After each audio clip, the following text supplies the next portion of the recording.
There it goes. Okay, so dose rate.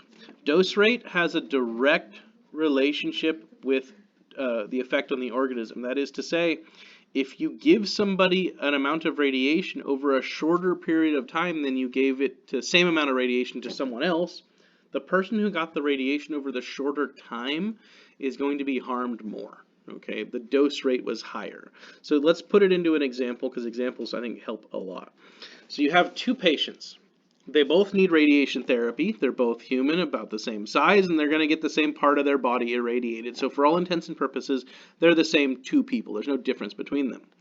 They both need a dose of 500 milligrays of radiation therapy.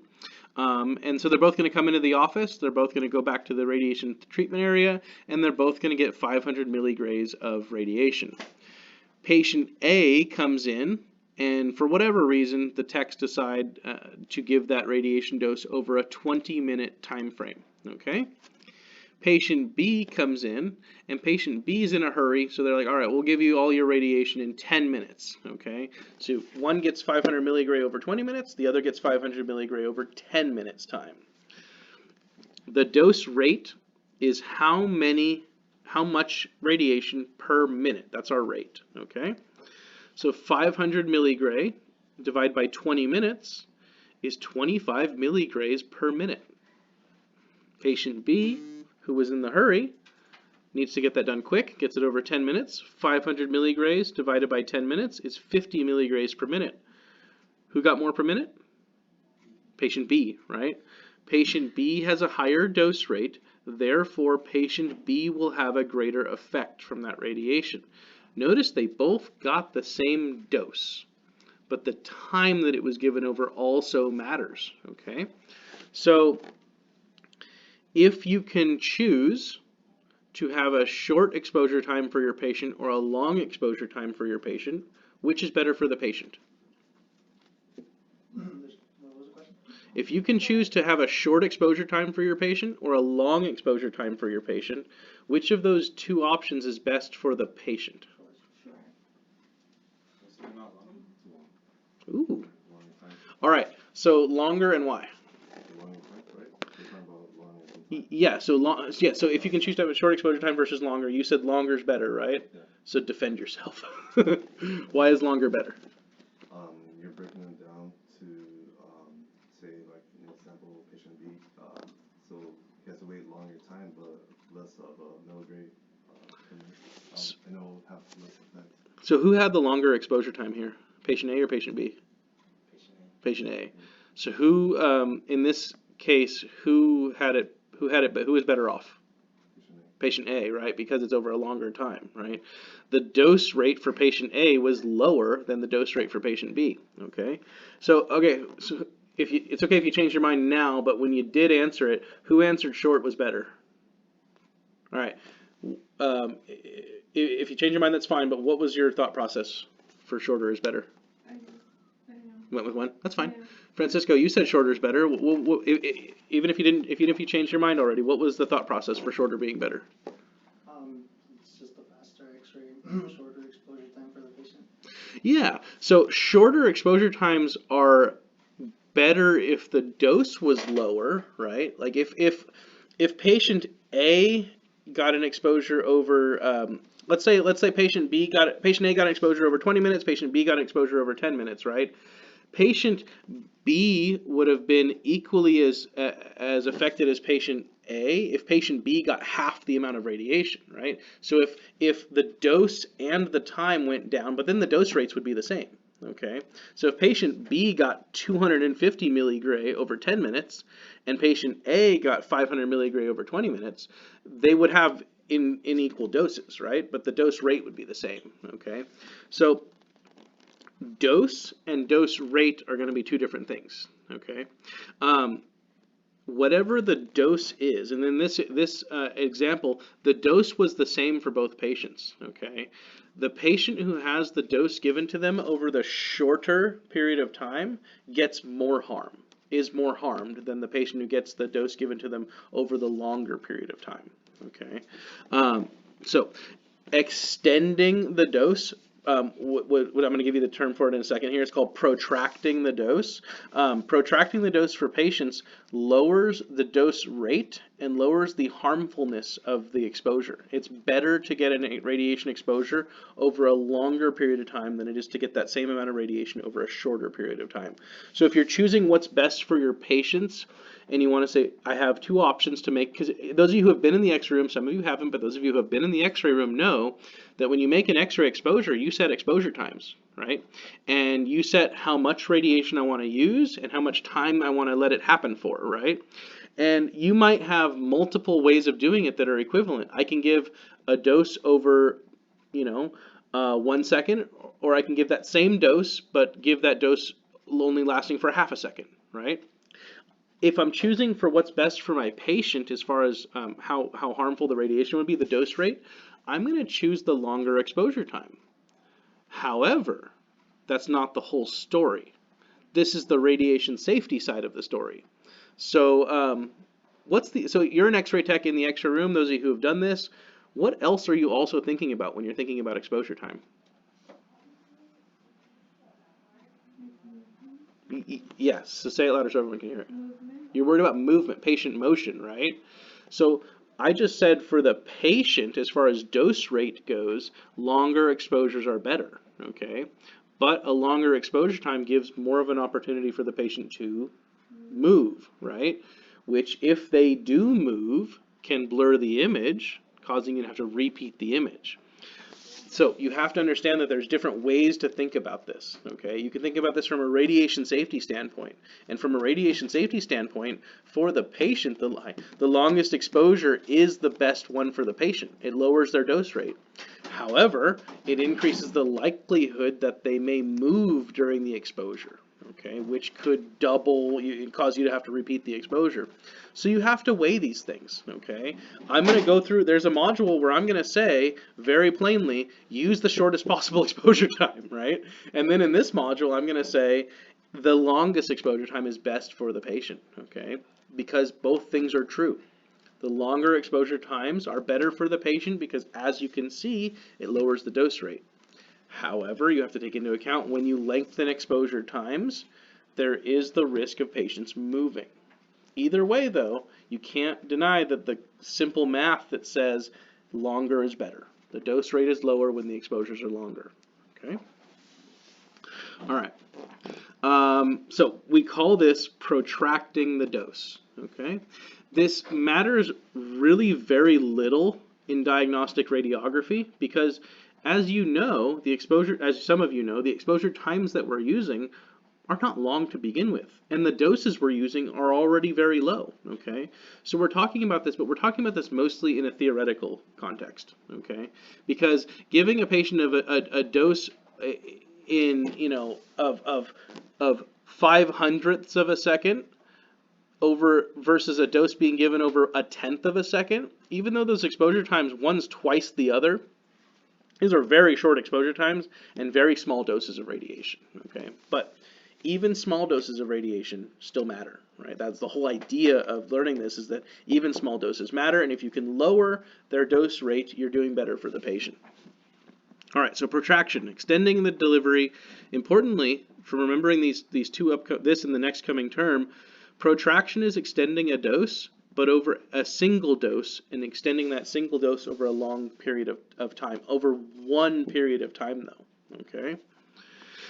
Protracting reduces dose rate and reduces the effectiveness of the dose. This is going to matter in things like radiation therapy, which I'll talk about in a moment. So the example, 2 patients need to have an AP image of their lumbar spine. It's a front view of the lumbar spine, the low back. It takes, and this is actually really lower than we probably would use, but it takes 20 mass. And if you haven't heard that term before, mass is a way in the X-ray room for us to set how much of an X-ray beam do we make, okay? Not how much energy the beam has, but just simply how much, right? It's like kind of changing the brightness of the flashlight, right? I can have a flashlight, and I can turn it on low or I can turn it on high. That's what mass is letting us do. It's letting us change how much light is coming out of the tube, X-ray machine, how much X-rays, how much light's coming out of the flashlight. 20 mass. Mass for those of you who know this, what is mass, really? What does it mean? Some of you have learned this, some of you haven't. If you haven't ever heard this before, that's fine. Those of you who have, what in the heck is mass? I said it's quantity, but what is it? Sarah, what is it? Milliamperage times the time. Yeah, milliamperage times time, right? Milliamperage, MA, milliamperage, is how many x-rays I'm going to end up making, and time is time, right? I turn a flashlight on, shine it in your eye for 1 second, versus I turn the flashlight on and shine it in your eyes for 2 seconds, right? Same amount of light coming out of the flashlight, but the time was doubled, okay? Which did you receive more light? Under which condition did you receive more light? 1 second or 2 seconds? 2 seconds, right? So time matters, okay? This is saying I'm going to use this amount of x-rays and make it happen for this long. MAS, mass. Patient A, the time for exposure was 0.05 seconds. And patient B, the time for exposure was 0.1 seconds, okay? Patient A got the short time, patient B got the longer time. 0.05 of a second is half of a tenth of a second. Which patient's more affected? Well, plug it into the formula. Patient A got a dose rate of 20 mass over 0.05 seconds, and patient B got the same mass but over 0.1 seconds. 20 divided by 0.05 is 400 MA. 20 divided by 0.1 is 200. These are the quantities of x-rays. So patient A got more radiation over a shorter period of time than patient B, even though they both received the same total quantity. Okay, over the time frames, patient A got more of a dose in the shortest time. The dose rate was higher for patient A. Total dose was equal. Patient A is more affected because patient A got the same dose but over a shorter period of time. When is this useful? It's useful to an extent in diagnostic radiography, but as you'll learn in future classes, and some of you may already know, we tend to lean towards the shorter exposure times because they limit the possibility of patient motion. Okay, even though we know that protracting the dose lowers the effectiveness, lowers the dose rate, we tend to lean towards those shorter times because it's easier. It keeps us from having to repeat exposures, and a repeat exposure is not a little bit more radiation, it's doubling their radiation dose. So we want to minimize repeats, so we lean towards shorter exposure times simply for the motion idea. But in exams where motion is not a consideration, like body parts that can be kept still, or body parts that don't move, like the chest and the heart beating, longer times are going to be the better one for the patient, okay? It's always true that longer exposure times are better for patients. When is this useful, though? It's useful in things like radiation therapy, okay? Where they might have to give, instead of like us using small doses of radiation, in radiation therapy to kill cancerous tumors, they use large doses of radiation, okay? And they might need to, if I gave you all that radiation in 5 minutes, it might cause pretty severe harm, but if I gave it to you over an hour, then we're less worried. It's going to still help, but it's going to be less effective over that period of time. Okay? To spare the individual, doses are protracted over extended periods of time. However, you need to keep in mind that extending the dose time makes the dose less effective. So they might have to make the overall dose might have to be a little higher to cause the same effect as if you had given it over the shorter period of time. So a higher total dose must be calculated to compensate enough to still destroy the tumor. The end result will, however, though, spare the individual and destroy the tumor. That's the idea, if calculated correctly. Protraction, remind yourself, is extending the dose to lower the dose rate, but this is for a single exposure, okay? The other idea, which is very similar, uses the exact same concept, but says instead of just extending the dose over a single dose, why don't we chunk it up? Okay, chunk it up into pieces, okay? It's called fractionation for that reason. So, fractionation is breaking the total delivered dose into several separated discrete portions, allowing recovery periods between exposures. What does discrete mean in this context? Does it mean like sneaky?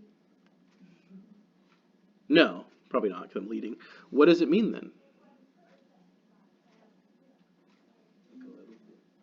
So it doesn't. So that's what people mostly think discrete means like small or little or hidden or sneaky, right? Discrete means a piece, a chunk. Okay, you have a dose to get, and I could split it up into 4 chunks. We would call each chunk one discrete chunk. It's its own individual thing. That's what discrete means. It means separate. So this is a technical use of the term discrete to mean separated. The idea of fractionation is whatever dose you need, chunk it up. You're going to have to use more overall, but if you chunk it up, the person is less affected. They're allowed recovery periods between exposures. Fractionation is how radiation therapy is done. Time periods between doses allow the tissues and the cancer to recover. However, we know, based on data, that cancer recovers slower than healthy tissue does. Okay? Fractionation reduces the effectiveness of the radiation due to 2 things: the extended delivery time, which is protracting, and separating the doses into discrete chunks, allowing recovery periods between those doses. Needing a higher calculated dose to compensate. So let's give an example. 4,000 milligray, which is, said in another way, 4 gray. Okay?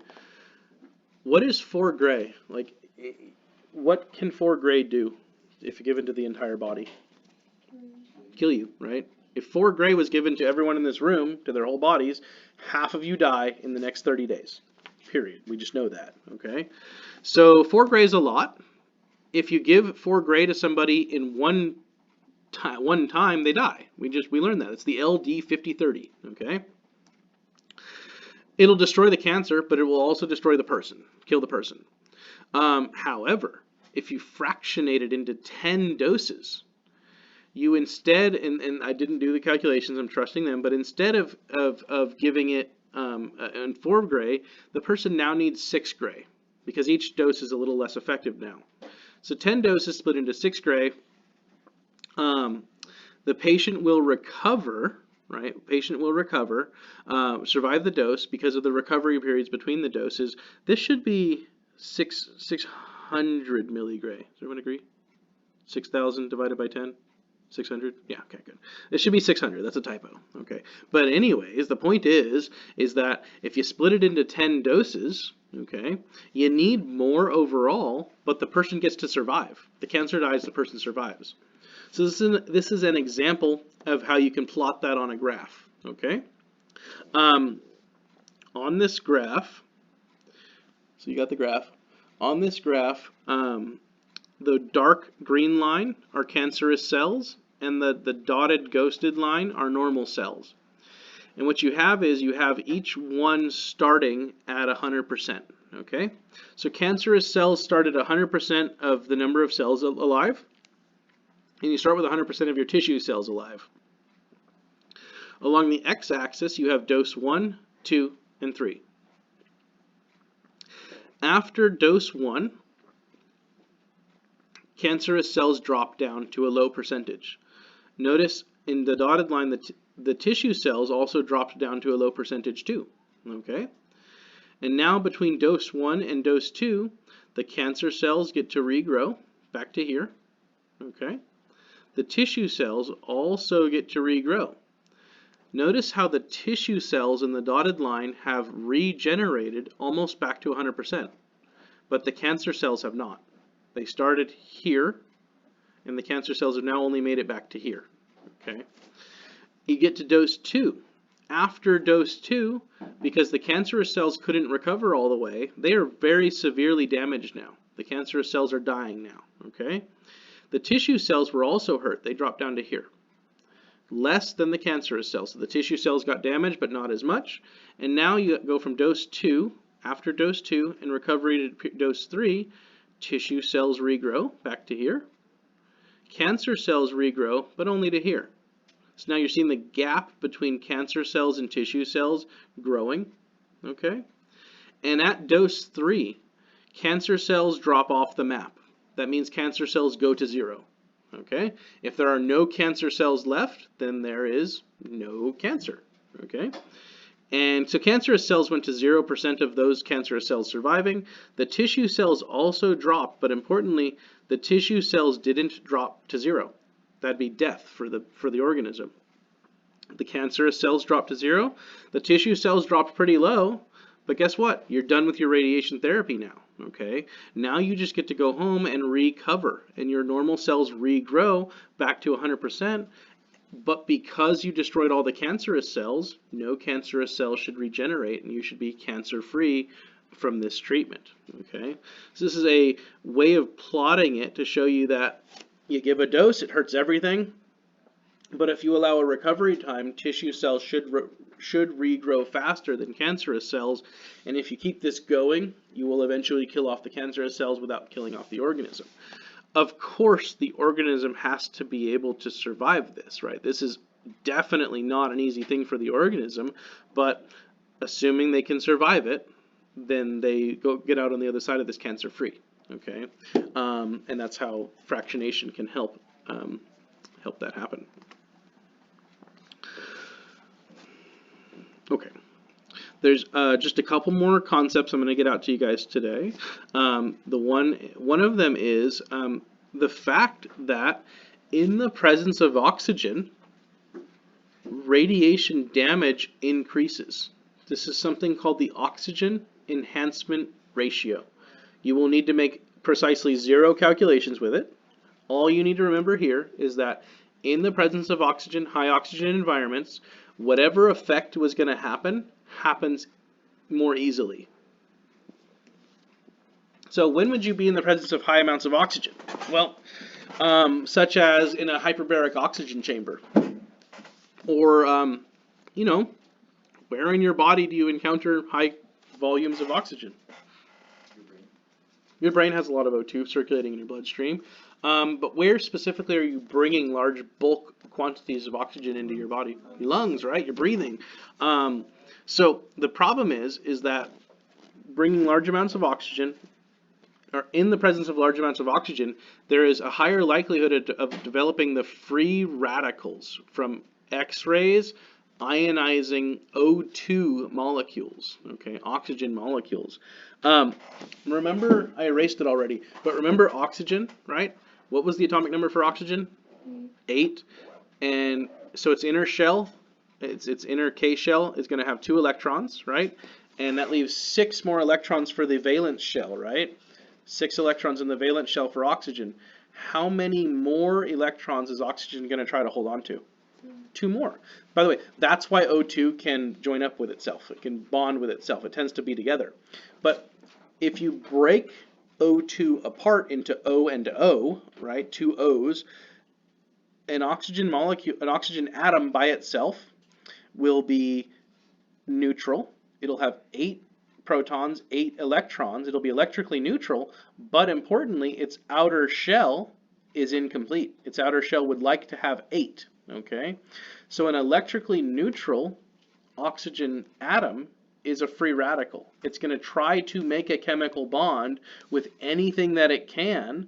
And so if you're in an environment where there's lots of oxygen and the X-ray photons are coming through and breaking apart O2 molecules into O and O, those O and O's are what are called free radicals, and they are going to go and they're going to bond with anything that they can to get their extra electrons and fill their outer valence shell to 8 electrons. And the more oxygen that's around, the more that this happens. So in high oxygen environments, it is radiation, it gets a bump, gets a little extra effectiveness in high oxygen environments because of the production of these things called free radicals, which are just O2 broken apart into O and O. Those O's are going to go around and cause problems. So there you go.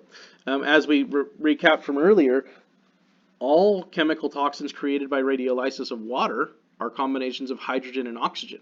So even in cells, you're hydrolyzing water and creating free radical oxygens. Okay, so you can make high oxygen environments by ionizing water. Okay, so it's not just in the lungs, it's not just in hyperbaric oxygen chambers. If there's a high amount of exposure radiation to water, you can create a lot of free radical oxygens, and those free radical oxygens are going to go cause harm. Okay, so that's the point.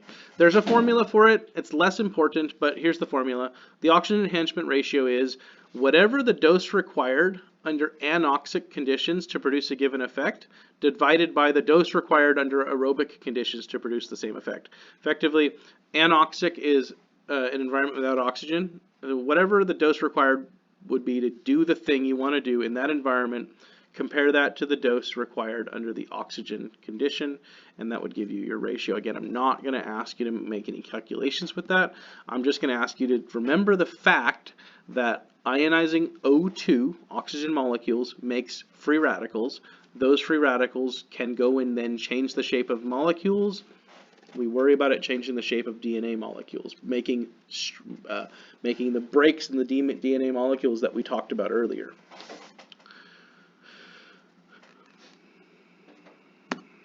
Okay, some other factors to consider, since we've talked about a lot today.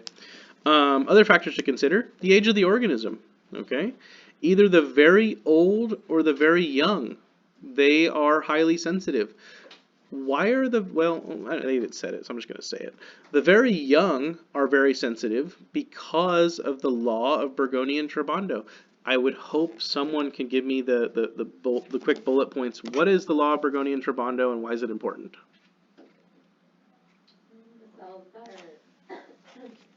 The cells that divide more quickly are more sensitive to radiation. Good. That's one part of the law. You want to pass to someone else? That's fine. What's the other part? So the law of Burgoni and Trabando talks about cell sensitivity, right? Sensitivity to radiation damage, yeah? And one factor is how rapidly dividing cells are. A cell that never ever divides, like a nerve cell, is not sensitive to radiation. Okay, a cell that divides all the time, like your epithelial cells in your body, those are sensitive to more sensitive to radiation. So, cell division, mitosis rate. What's the other thing that makes cells sensitive or not sensitive? Cell Differentiation, right? So I'm going to assume, I bet they do, but let's assume they don't know what differentiation means. You're talking to a 6th grader. What do you mean differentiation? Yeah, right? Okay, now you're talking to a 6-year-old. How unique or how to the point? Yeah, the way the analogy I like to use is that, and usually whatever analogy works for you is, undifferentiated cells, unspecialized cells, are those that don't know what they want to be when they grow up, okay? You're talking to a room full of kindergartners, right? And none of those kindergartners know what they want to be, right?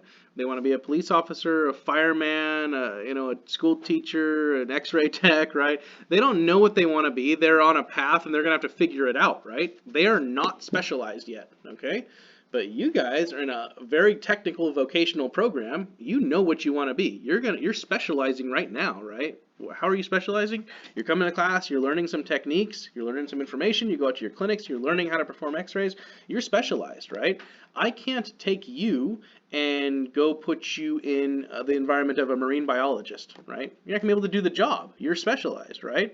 But I can take a child and we can then specialize them to be a marine biologist or specialize them to be an x-ray tech. That's sort of how cells work in the body, right? Cells that are unspecialized can go do anything. We call them stem cells. You guys know you've heard of stem cells.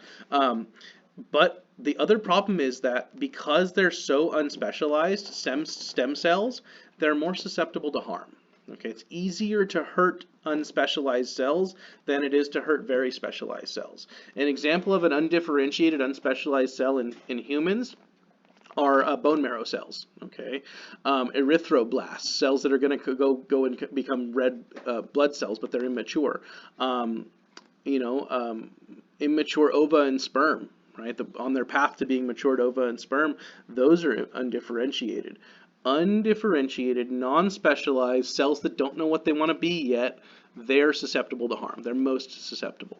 The law of Burgoni and Trabando says that highly active cells and highly undifferentiated cells are more susceptible to radiation.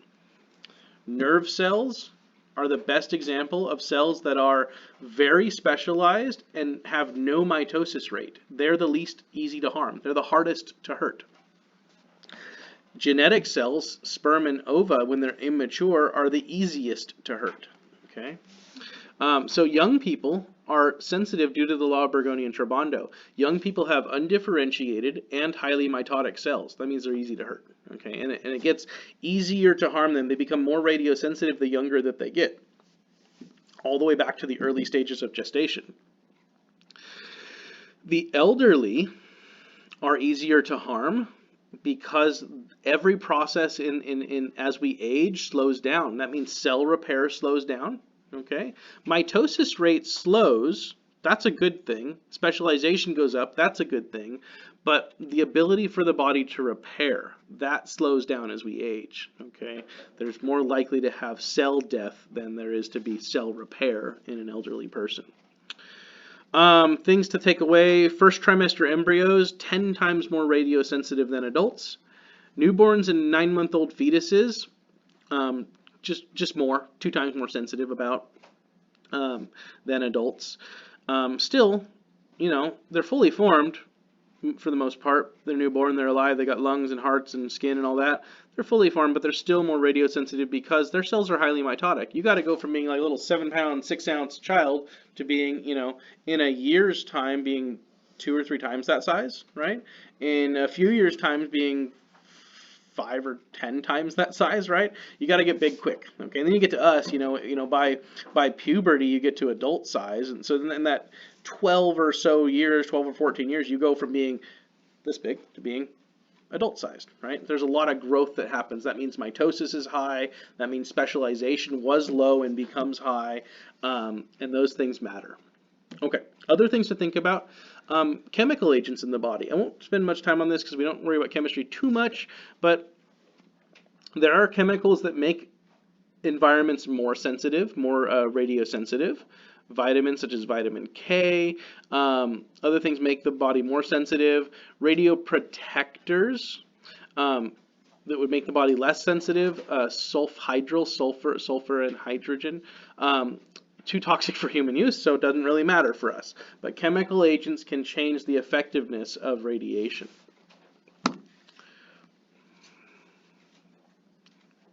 The last note for today is this. Radiation can be harmful. Radiation can also be helpful. We say that some radiation, used in the right way, can be salutary. For example, are you told to never, ever, ever, ever, ever, for any reason, go out in the sun? No, no one's ever said that, right? What have they told you? What do you know about spending time in the sun? I cut you off, sorry. To just put sunscreen on? Yeah, so like hang out in the sun, but be careful, right? Minimize your time. What else do you know about? They'll say like come home before the lights turn off, or the street lights turn off. Right. Hang out outside, right? But don't spend too much time outside, right? You know that sun is good for you. Like, go get some vitamin D, right? People, that's because the sun allows you to help stimulate vitamin D, a super crucial vitamin for your body. So sun is helpful. Sun is ionizing radiation, some of it. So in theory, in principle, some radiation exposure is actually a little bit helpful for the body, okay? This is called radiation hormesis. The theory that very small amounts of radiation can be helpful by aiding and increasing the rate of just chemical reactions, okay? And that's said to be beneficial. So it's kind of like, there's a good thing, and then you can have too much of a good thing, right? Too much of a good thing is a bad thing, okay? And so that's the idea, is that, we can talk about radiation, but we cannot say radiation is harmful point blank. We say radiation can be harmful, and there are circumstances when it can be helpful or useful, such as in this circumstance. Yeah. Let's call it good. We had a